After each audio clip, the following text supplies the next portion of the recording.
ઓમ નમોર્યંતાણમ નમો સિદ્ધાણમ નમો આયર્યાણમ નમો ઉજ્જયાણમ નમો લોહે સૌ સાવણમ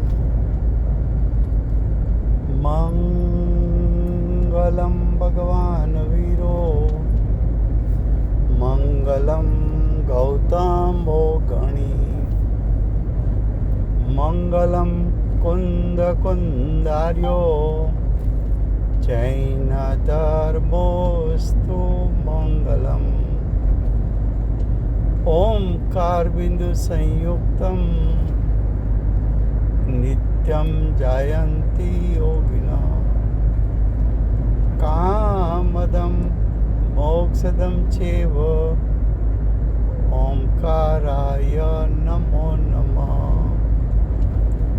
અહોપકાર જિનવરનો કુંદનો ધ્વનિ દિવ્યનો જીન કુંદ ધ્વનિ આપ્યા અહો આ ગુરુ કાનનો તુજ જ્ઞાન ધ્યાનનો રંગ અમયા દર્શ રહો ઓ શિવ પદ તક તુજ સંગ માતા હાથ ગ્રહો.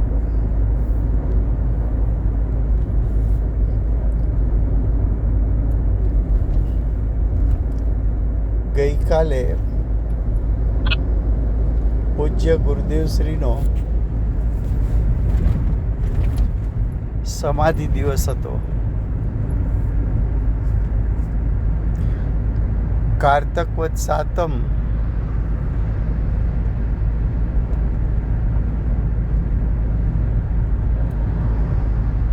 સંવંત 2037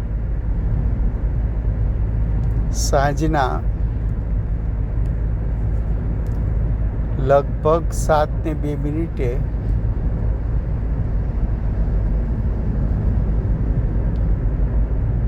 એક શાસન માટે વજ્રઘાત જેવા સમાચાર હતા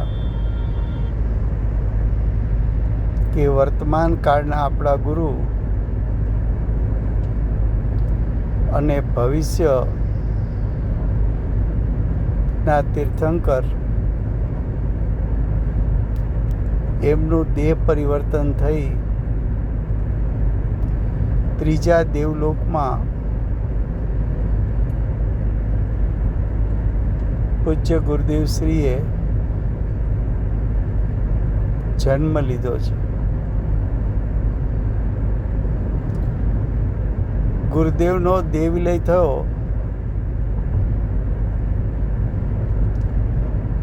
એ સમાચાર હજી બેનશ્રી પાસે મળ્યા નહોતા અને બેનશ્રીને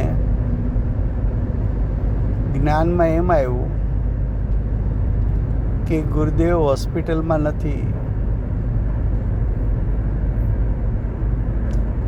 અને દેવલોકમાં સ્વાગતની તૈયારી થાય છે.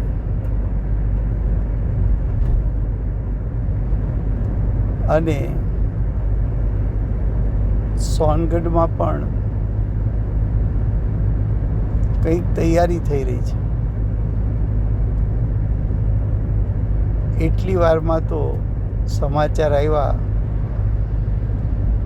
કે ગુરુદેવનો દેહ વિલય થયો છે.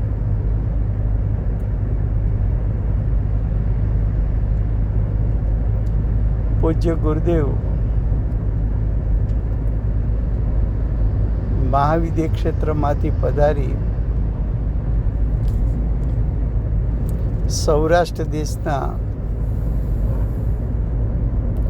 ઉમરાળા ગામમાં ઉજંબા અને મોતીચંદભાઈને ત્યાં વૈશાખ સુદ બીજના દિવસે જન્મ લીધો.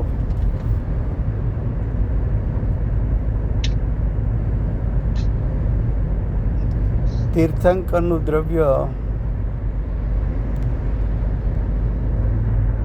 આ ક્ષેત્રે જન્મ લીધો.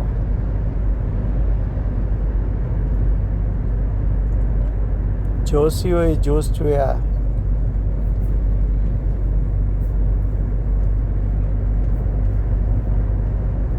પૂજ્ય ગુરુદેવ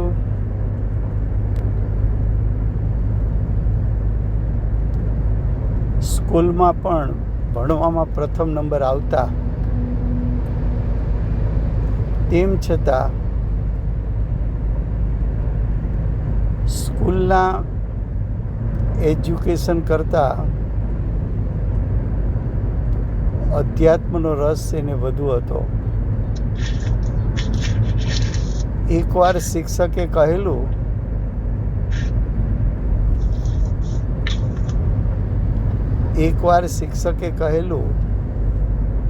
કે કાંજી પરીક્ષા છે, હમણાં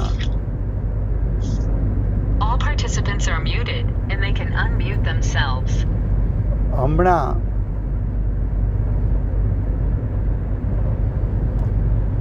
तेरी पाठशाला बाद में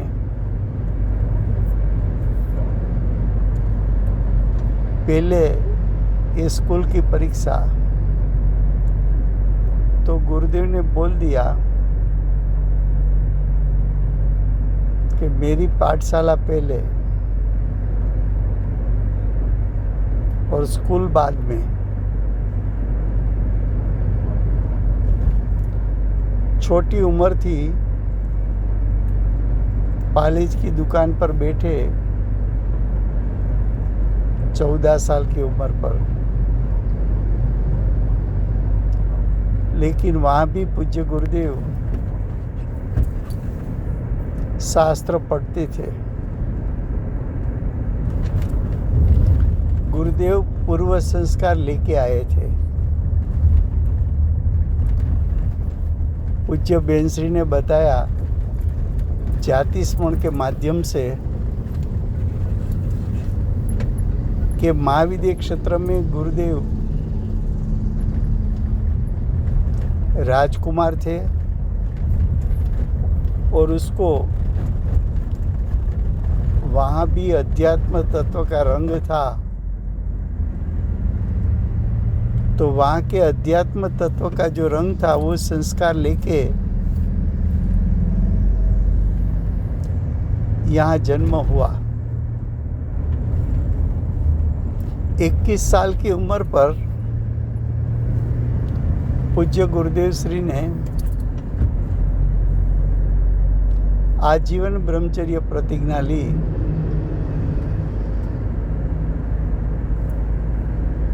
गुरुदेव महाविद्या क्षेत्र में रानी होते हुए भी ब्रह्मचारी थे. तो वो संस्कार भी वहाँ से लेके आए थे.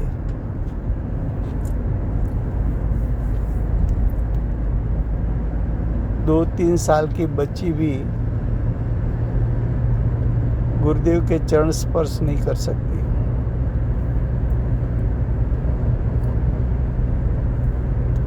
चौबीस साल की उम्र पर संवत 1970 में पूज्य गुरुदेव ने संप्रदाय की दीक्षा धारण की और वही साल में दूसरी घटना घटी कि महाविद्या क्षेत्र का एक जीव यानी बेनश्री, उसका वढवाण में जन्म हुआ. गुरुदेव और बेनश्री के बीच में 24 साल की उम्र का अंतर था.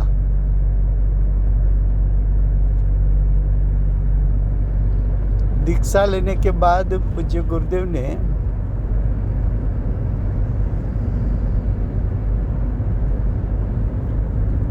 श्वेतांबर यानी संप्रदाय के सभी आगमों का अभ्यास किया.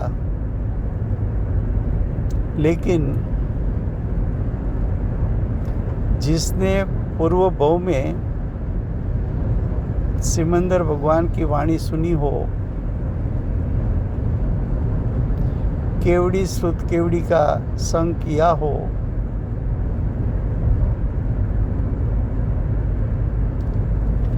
और शुद्ध दिगंबर आमनाई जिसने पूर्व भव में देखी हो, ऐसे संस्कारी पूज्य गुरुदेव को संप्रदाय के आगमों में मन संतुष्ट नहीं हुआ। कभी कभी गुरुदेव का हृदय रोने लगता था कि जो मुझे सच चाहिए वो सत्य मुझे क्यों मिल नहीं रहा है।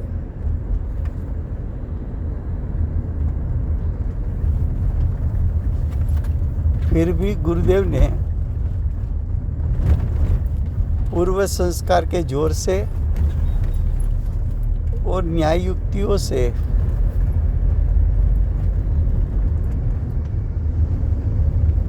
संप्रदाय में जो बात बताई थी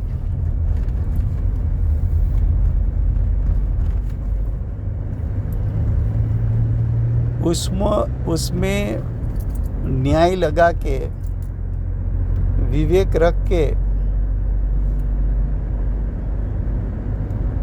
संप्रदाय में क्या क्या गलती है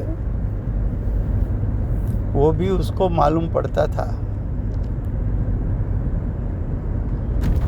लेकिन गुरुदेव की संशोधन वृत्ति ने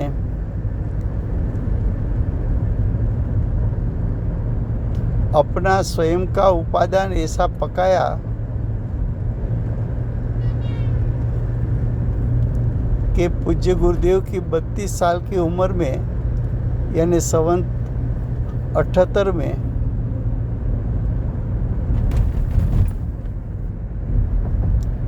पूज्य गुरुदेव को दामनगर के दामोदर सेठ ने परम श्रुत प्रभावक मंडल का प्रकाशित किया हुआ हिंदी समयसार पूज्य गुरुदेव के हस्तकमल में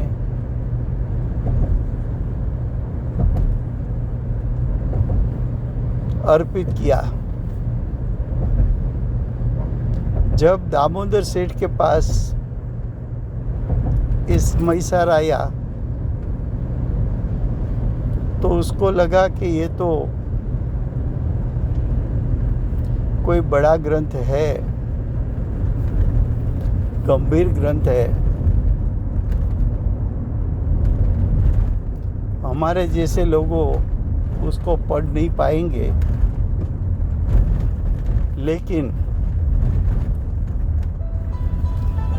सौराष्ट्र के कोहिनूर यानी पूज्य गुरुदेव,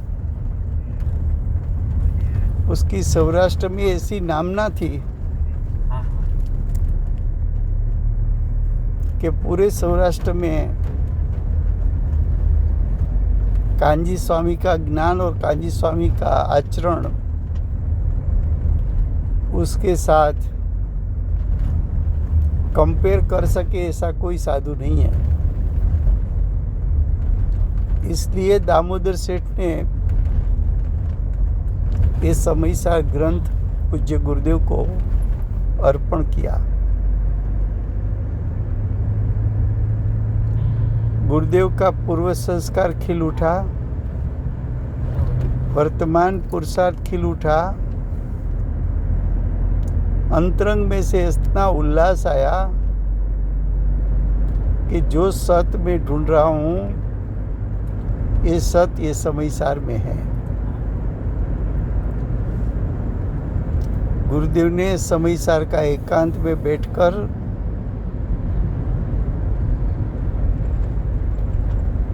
स्वाध्याय किया, पठन पाठन किया, चिंतन किया गुरुदेव को समयसार क्यों मिला? तो पूर्व भाव में पूज्य गुरुदेव महाविद्य क्षेत्र में थे।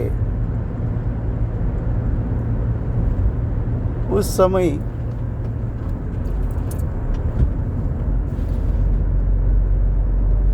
भरत क्षेत्र के आचार्य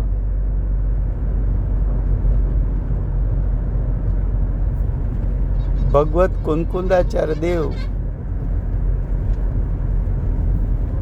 चारण रुद्धि के माध्यम से महाविद्य क्षेत्र पधारे। कुंकुंदाचार्य देव को विकल्प आया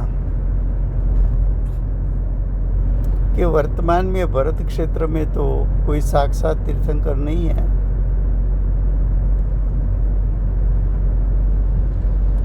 तो मैं तीर्थंकर प्रभु का दर्शन करूं, उसकी वाणी सुनूं।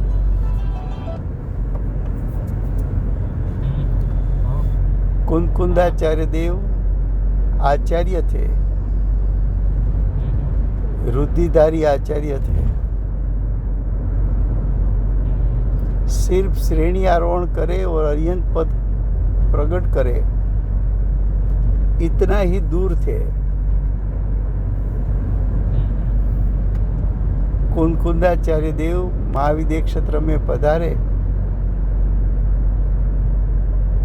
और सिमंदर भगवान ने कहा कि ये तो भरत क्षेत्र के महासमर्थ आचार्य है।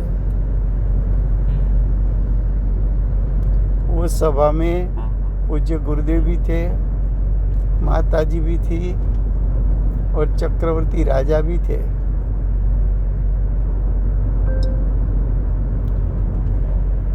भरत क्षेत्र के महासमर्थ आचार्य विदेह क्षेत्र के मेहमान बने तो चक्रवर्ती ने 8 दिन महोत्सव मनाया। वो 8 दिन का महोत्सव जो था, वो महोत्सव में गुरुदेव पधारे थे, माताजी भी गई थी।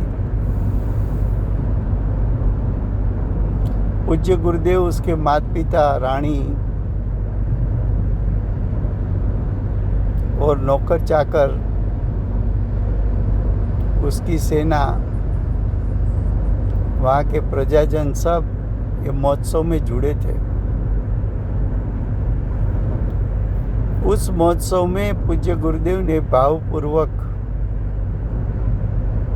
भरत क्षेत्र के महासमर्थ आचार्य का वंदन किया था। उसके फलस्वरूप वर्तमान काल के सर्वोत्कृष्ट आगम के जिसमें दूसरे जीवों को सम्यक दर्शन प्राप्ति करा सके, ऐसा निमित्त रूप सामर्थ्य है।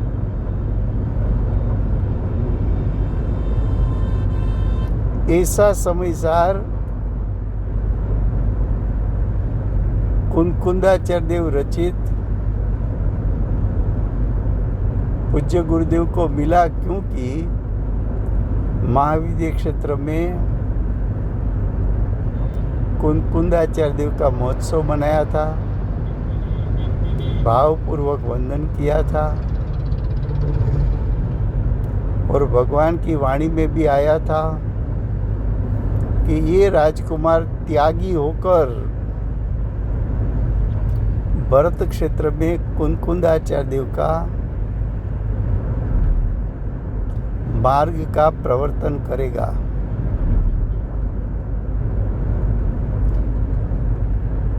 जब गुरुदेव ने परिवर्तन किया, तब श्रीमद् राजचंद्र आश्रम में से भी बात आई थी कि आप हमारे आश्रम में आकर परिवर्तन करो, लेकिन गुरुदेव ने बताया कि मैं तो कुंकुंदाचार्य देव प्ररूपित मुनि मार्ग, यथार्थ मार्ग, शुद्ध मार्ग, उसका मैं प्रवर्तन करूंगा।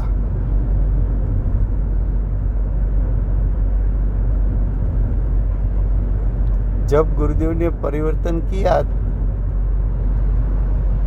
तब तो बेंसरी को जाति स्मरण नहीं हुआ था।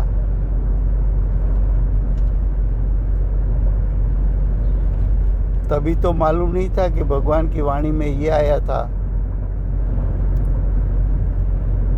कि ये राजकुमार भरत क्षेत्र में त्यागी होकर कुंदकुंदाचार्य देव का मार्ग का प्रवर्तन करेगा। गुरुदेव के भाव में सहज आया पूर्व संस्कार के कारण।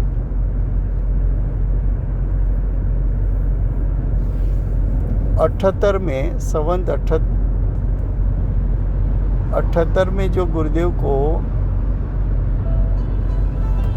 समयसार मिला, उसके बाद उसका निमित्त पाकर गुरुदेव की अंतरंग परिणति खिल उठी।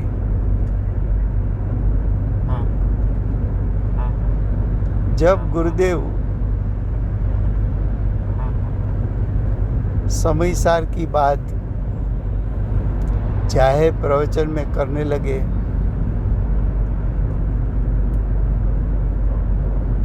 तो संप्रदाय में शुरू में थोड़ा विरोध भी हुआ। ये तो दिगंबर का शास्त्र है, वो आप पढ़ रहे हो। तो गुरुदेव संप्रदाय के ट्रस्टियों को बोलते थे कि आप लोगों ने कभी कोई शास्त्र पढ़ा है? तो हमें क्या शास्त्र पढ़ना चाहिए, क्या शास्त्र नहीं पढ़ना चाहिए, उसका सलाह मशुरा नहीं कर सकते आप। गुरुदेव का प्रभाव भी ऐसा था और पुण्य भी ऐसा था कि ट्रस्टी भी शांत हो जाते थे। समयसार मिलने के बाद गुरुदेव को अंतरंग से ऐसा हो रहा था कि अंतरंग का भाव और बाह्य वेश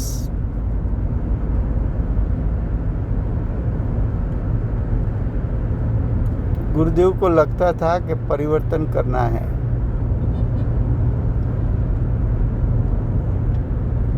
गुरुदेव ने बोला भी था कि हम परिवर्तन करेंगे, लेकिन पूज्य गुरुदेव के बड़े भाई खुशहाल भाई ने कहा कि समाज में आपकी प्रसिद्धि बहुत है, आप परिवर्तन करेंगे तो खलबली होगी। आप जो करेंगे वो सोच समझ के करेंगे, लेकिन जो करना है वो धीरज से करें।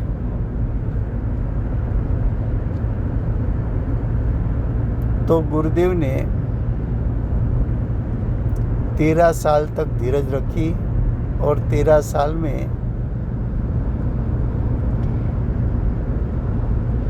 समयसार का भाव प्रवचन के माध्यम से समाज को समझाते रहे।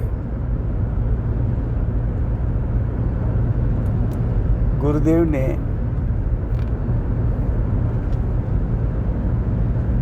गुजराती मास अनुसार चैत्रवद 8 संवत 91 में सोनगढ़ में जाकर परिवर्तन किया पार्श्वनाथ भगवान के चित्रपट के सामने। साक्षात तो कोई गुरु नहीं थे कि उसकी आज्ञा लेके परिवर्तन करे। लेकिन शास्त्रों में आता है कि तीर्थंकर का जीव स्वयं धर्मी होता है। वो लक्षण भी गुरुदेव में दिखने में आए कि गुरुदेव ने जैसे तीर्थंकर मुनि दीक्षा लेते हैं तो नमः सिद्धेभ्य बोल के स्वयं दीक्षा अंगीकार कर लेते हैं। वैसी तरह गुरुदेव ने स्वयं पार्श्वनाथ भगवान के चित्रपट के सामने खड़ा रहकर संप्रदाय का जो लक्षण था मोपति रजोणो सबका त्याग करके दिगंबर आमनाई के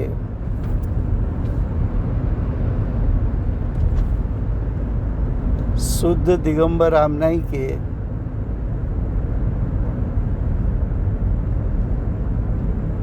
साधक बनकर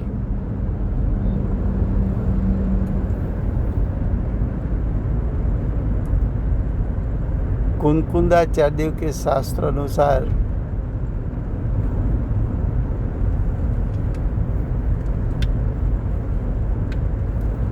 परिवर्तन के बाद सोनगढ़ में स्थिरता करके 45 साल में गुरुदेव ने मुमुक्षु को सब कुछ दे दिया।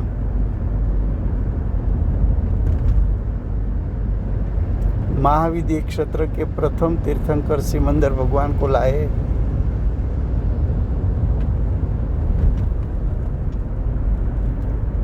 शांतिनाथ भगवान, पद्म प्रभु,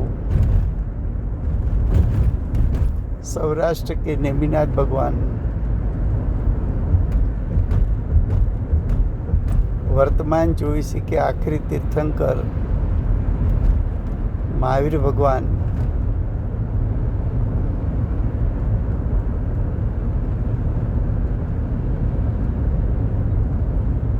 जिन मंदिर बना, समोसण बना, मानस्तंभ बना, परमागम मंदिर बना, स्वाध्याय मंदिर बना। पूज्य गुरुदेव के पुण्य प्रताप से बहुत सी पूजाओं की रचना हुई। सच्चे देवशास्त्र गुरु और परमेष्ठी का स्थापन हुआ। लाखों की संख्या में कुंकुंदाचार्य और उसकी परंपरा के आचार्यों, सम्यक दृष्टियों रचित जो शास्त्र थे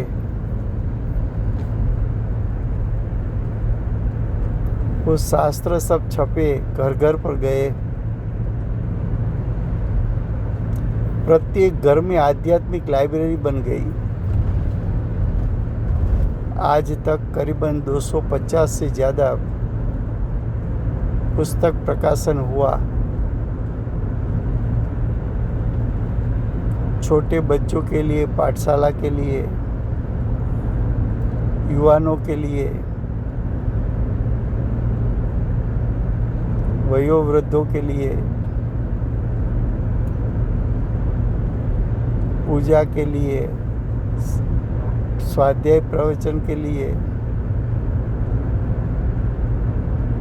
अनेक शास्त्रों की रचना हुई, या तो मूल रचनाओं का भाषांतर करके प्रकाशित हुई। पूज्य गुरुदेव ने सभी प्रकार की यात्रा भी करवाई।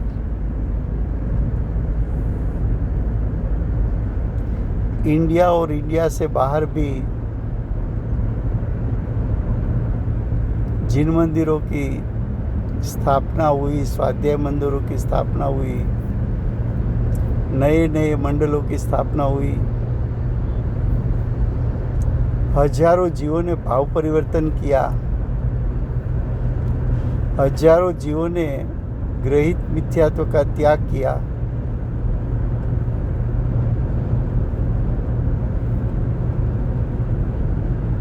ऐसा प्रभाव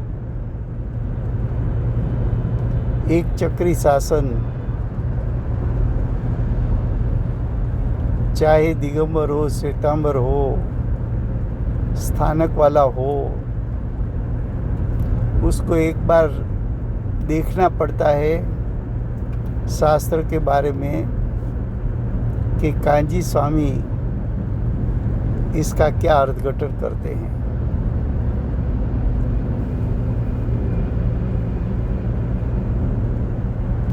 पूज्य गुरुदेव ने पूरा युग यानी 100 साल कुंदाचार्य देव रचित शास्त्रों की धुन मचाई।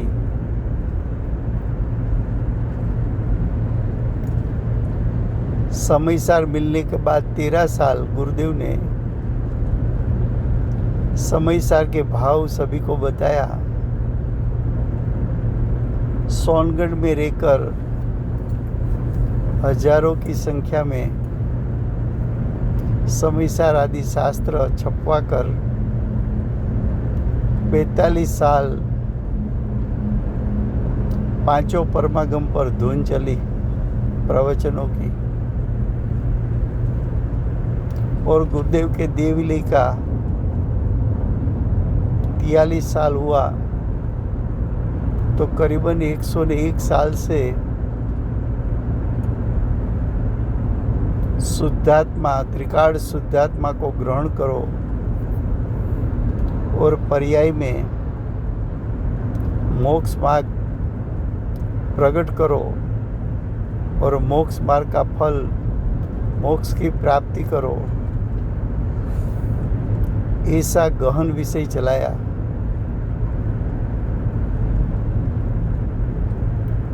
गुरुदेव ने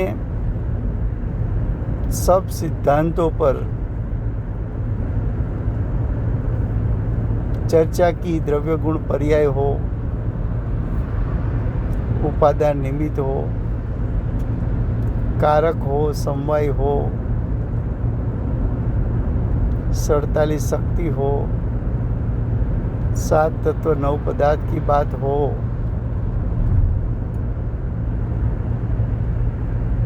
5 असाधारण भावों की बात हो, कर्म प्रकृति की बात हो,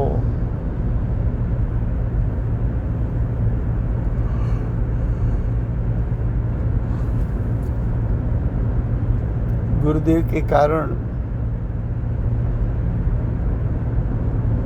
निश्चय व्यवहार, सच्चे व्रत के स्वरूप, प्रतिक्रमण, प्रत्याख्यान, आलोचना का स्वरूप,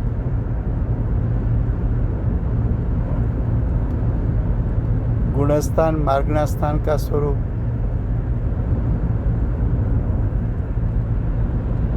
अध्यात्म का कोई विषय ऐसा नहीं था कि गुरुदेव ने नहीं बताया।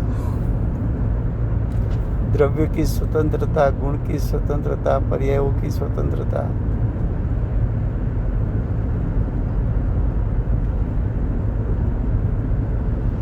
जीव जानने वाला है, पर के परिणाम का कर्ता नहीं है।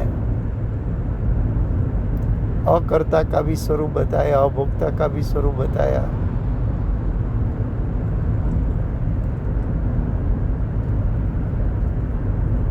जीव का असल स्वरूप नायक है और उसका अवलंबन से मोक्ष मार्ग प्रकट होता है, ऐसा उपदेश दिया। जो पाखंड मतों चलते थे कि जो स्वभाव से धर्म होता है, शरीर की क्रिया से धर्म होता है, दान करने से धर्म होता है, ऐसे विषयों पर गुरुदेव ने जमकर बोला और जीवों का विपरीत अभिप्राय छुड़वाया।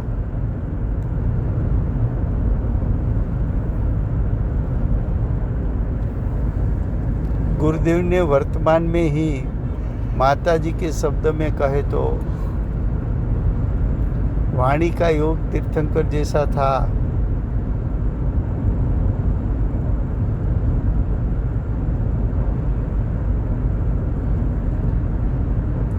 गुरुदेव ने जो सुदामनाई की स्थापना की और जो प्रथा प्रणाली को स्थापित की, उसके लिए हमारे सब मुमुक्षु की जिम्मेदारी है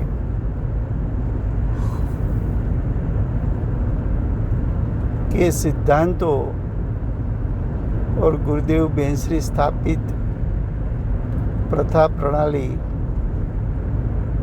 सोनगढ़ में और पूज्य गुरुदेव के कारण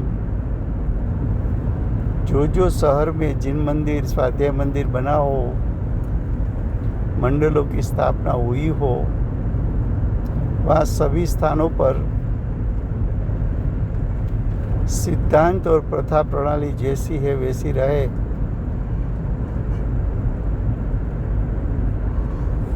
गुरुदेव के शासन में सिर्फ अध्यात्म की मुख्यता है, ज्ञान की मुख्यता है। पूरा जीवन गुरुदेव ने सम्यक दर्शन की प्राप्ति के लिए उपदेश दिया। वो सम्यक दर्शन की महिमा है। एक समय का सम्यक दर्शन अनादिकाल से चला आता चार गति का परिभ्रमण उसको नाश करने में समर्थ है।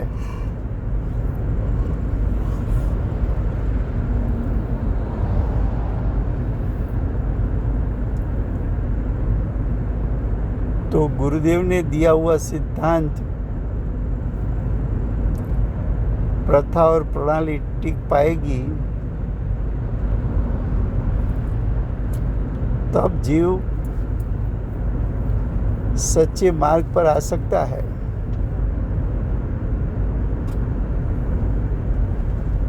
गुरुदेव ने बहुत करुणा करके ये दिया है।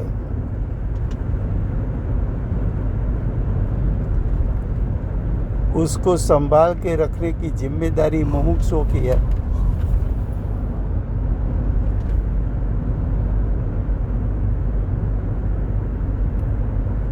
गुरुदेव की उपस्थिति थी और उसके जो प्रवचन चलते थे उसमें प्रत्येक दिन ऐसी बहुत सी बात आती थी कि हम अज्ञानी कहाँ रुके हुए हैं, साधना में अटक का स्थान हमारा क्या है।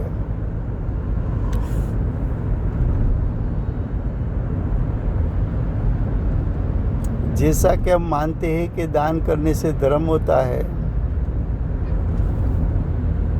तो गुरुदेव पैसे वाले को बुला, उस पैसे वालों का नाम ले लेकर जम के बोलते थे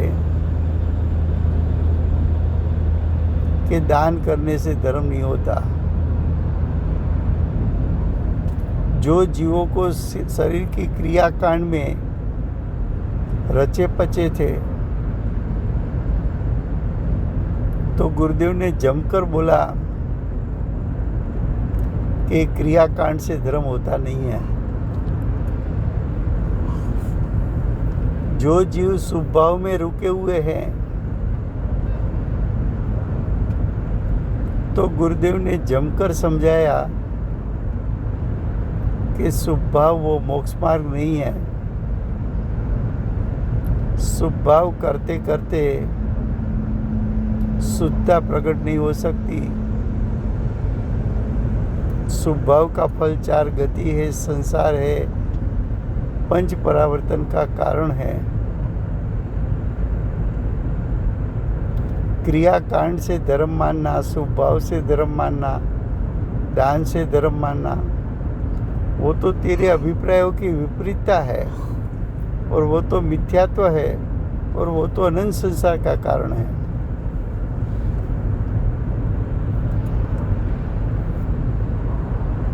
गुरुदेव का व्यक्तित्व ऐसा था कि गुरुदेव अकेले बैठे हो या 10-20 हजार लोग के बीच में बैठे हो, तो अनजान आदमी को ये पूछना नहीं पड़ेगा कि 10-20 हजार लोग में कौन गुरुदेव है। ऐसा प्रभावशाली व्यक्तित्व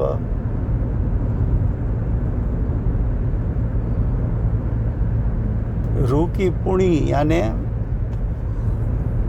कॉटन, ऐसा गुरुदेव का शरीर सुवाला, शरीर का तेज ऐसा, वाणी में जोर ऐसा, वाणी में न्याय युक्ति ऐसी, वाणी में अनुभूति का जोर दिखने में आता था।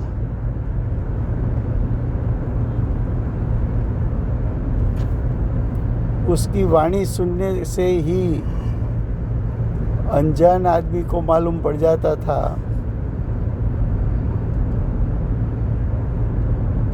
कि ये कोई ज्ञानी पुरुष है।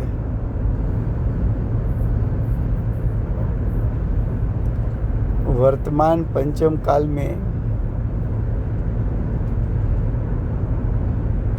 तीर्थंकर के द्रव्य का यहाँ जन्म हो जाए, वो एक आश्चर्यता है, अद्भुतता है, अचंबा है।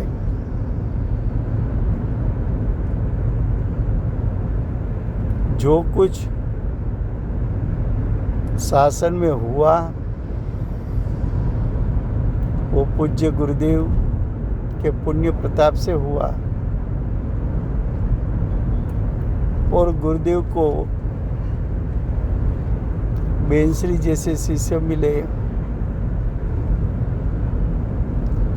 पंडित जी जैसे जीव मिले, वजूभाई जैसे मंदिरों की रचना करने वाले मिले,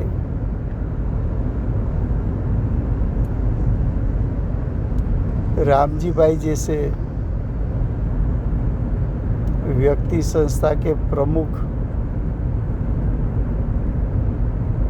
और जसाणी परिवार जैसे गुरुदेव को जो जीवो मिले, वो सब गुरुदेव के पुण्य प्रताप से रत्न जैसे सहयोग मिला। और ये सब लोग ऐसे थे कि गुरुदेव की आज्ञा को उल्लंघित नहीं करते थे। ब्रह्मचारी चंदूभाई ने 40 साल गुरुदेव के साथ रहे, पूरा जीवन समर्पित कर दिया।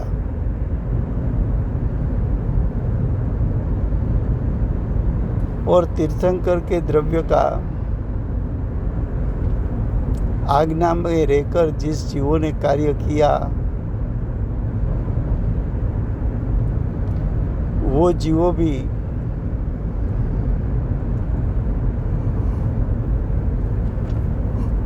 निकट भवी है, वो भी ये मार्ग पर चलकर सम्यक दर्शन ज्ञान चारित्र प्राप्त करके मोक्ष मार्ग पर चल के मोक्ष को पाएंगे। पूज्य गुरुदेव को श्रद्धांजलि तब दी गई कहने में आएगी कि गुरुदेव का मूलभूत उपदेश ज्ञायक को उपादेय करके ज्ञायक जो दृष्टि का विषय है उसको दृष्टि में लेकर जीव स्वयं की पर्याय में सम्यक दर्शन प्राप्त कर ले, वही सच्ची श्रद्धांजलि है। आज 45 मिनट्स चलने वाला है। अब जो 15 मिनट है उसमें हेमलबेन और रूपाबेन दोनों भक्ति कराने वाले हैं। तो पहले हेमलबेन कराने वाली है, उसके बाद रूपाबेन भक्ति कराने वाली है। तो अब भक्ति पहले शुरू होगी और उसके बाद जयकारा होगा। આ સમાપના સ્તુતિ છે ગુરુદેવ શ્રી હાથે। ગુરુદેવ તારા ચરણમાં પરી પરી કરું વંદના, સ્થાપી અનંતાનંત તુજ ઉપકાર મારા હૃદયમાં, કરીને કૃપા દ્રષ્ટિ પ્રભુ નિત રાખજો તુજ ચરણમાં। એ ધન્ય છે એ જીવન જેવી તે શિખર તુજ કાયમ। ગુરુદેવ અવિનય કઈ થયો, અપરાધ કઈ પણ જો થયા, કરજો ક્ષમા અમગાળને દીન ભાવે યાચના। મન વચન કાય થકી થયા, જાણે અજાણે દોષ દે, કરજો ક્ષમા तुम दोषनी। नाथ विनहु आपे, तारी चरण सेवा थकी सब सुख जाय छे। क्रोधादि दूरे करी बाबू क्षमा दिख पाए छे। गुरुवर नमो आपने अम जीवन ना हरने। वैराग्य पूरित ज्ञानामृत सिंचनारा में गए। मिथ्यात्व भावे मुक्त थई, निज तत्व नहीं जाने। वरे आपी क्षमाए दोषनी, आ परिभ्रमण तारो हवे। साम्यत्व आदिक धर्म पामो, तुझ चरण आश्रय वरे। जय जय भजो प्रभु आपनो सौभाग्य शासन नाथ है।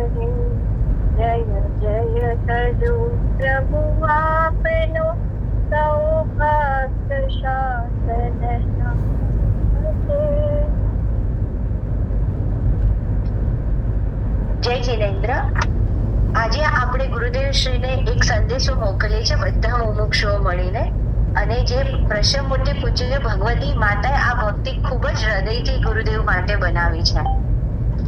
ચાંદલિયા સંદેશો દેજે ગુરુદેવને, વસી રહ્યા છે સ્વર્ગપુરીને ધામ જો।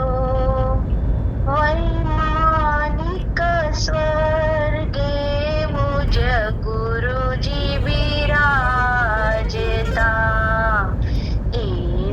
સરીખા !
વિધ કાર્યે સમર્થ છો ગુરુદેવ જો. આશા પૂર્ણ કરો ને ગુરુજી દાસની, સ્વર્ણ પધારી વર્તાવો જયકાર જો.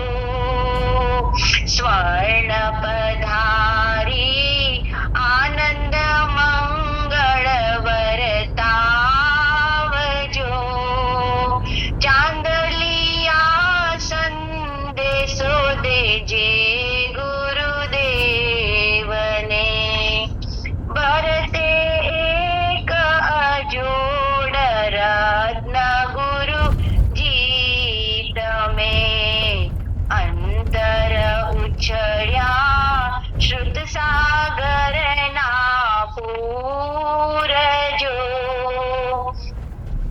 સ્વર્ણે નીત ગુરુ મુખથી અમી વર્ષા થતી, પંચમ કાળે પરાક્રમી બળવીર જો.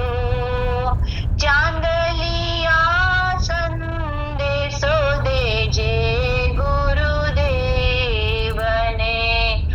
ગુણમૂર્તિ અદ્ભુત શ્રુતધર ગુરુદેવ છો.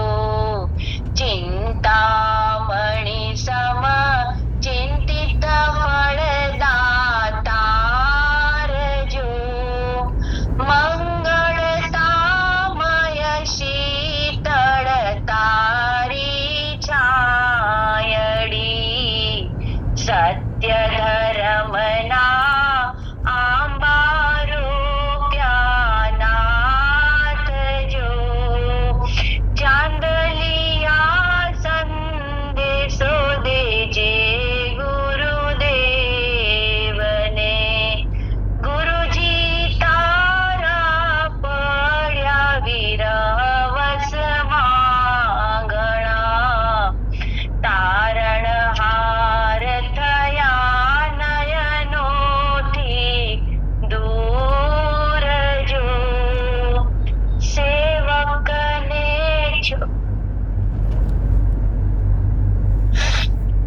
સેવકને છોડી ગુરુજી ચાલ્યા ગયા. અંતરમાં તો નિત્ય બિરાજો નાથ જો. ચાંદલિયા સંદેશો દેજે ગુરુદેવને, ભવ ભવમાં હો તુજ ચરણો ની સેવના. અનંત ઉપકારી ભાવી ભગવંત જો. અનંત ઉપકારી સૂર્ય કીર્તિ ભગવંત જો. શુદ્ધાત્માના શરણે સાધી સાધના, નિત્ય રહેશું દેવ ગુરુની સાથ જો. નિત્ય રહેશું ભગવતી માતની સાથ જો.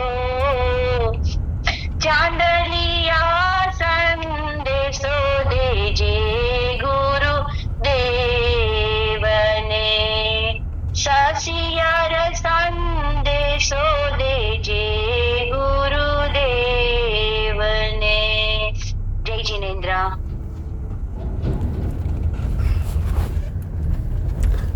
વર્તમાન ચોવીસીના આખરી તીર્થંકર બાલ બ્રહ્મચારી શ્રી મહાવીર ભગવાનનો જય હો.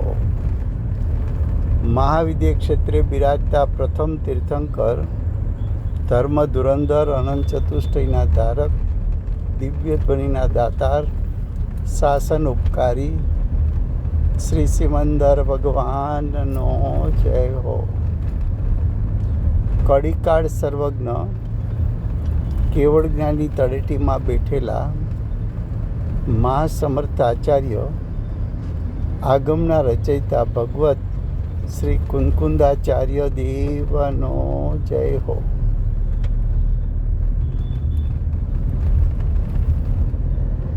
વર્તમાન કાળે વેદ જ્ઞાનનો મંત્ર આપનાર તીર્થના નાયક, તીર્થના સ્થાપક, તીર્થના પ્રવર્તક પરમ કૃપાળુ શ્રી સદગુરુ દેવનો જય હો.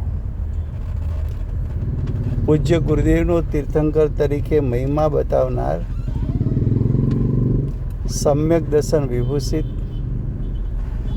જ્યાતિસ્મરણ જ્ઞાન વિભૂષિત પ્રશમમૂર્તિ ભગવતી માતનો જય હો.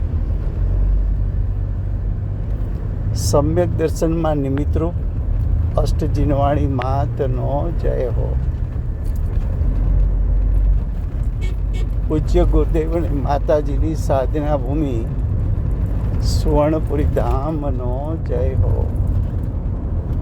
સુવર્ણપુરી ધામમાં પધારનાર જંબુદ્વીપસ્ય સર્વે જીનેન્દ્ર ભગવાનનો જય હો.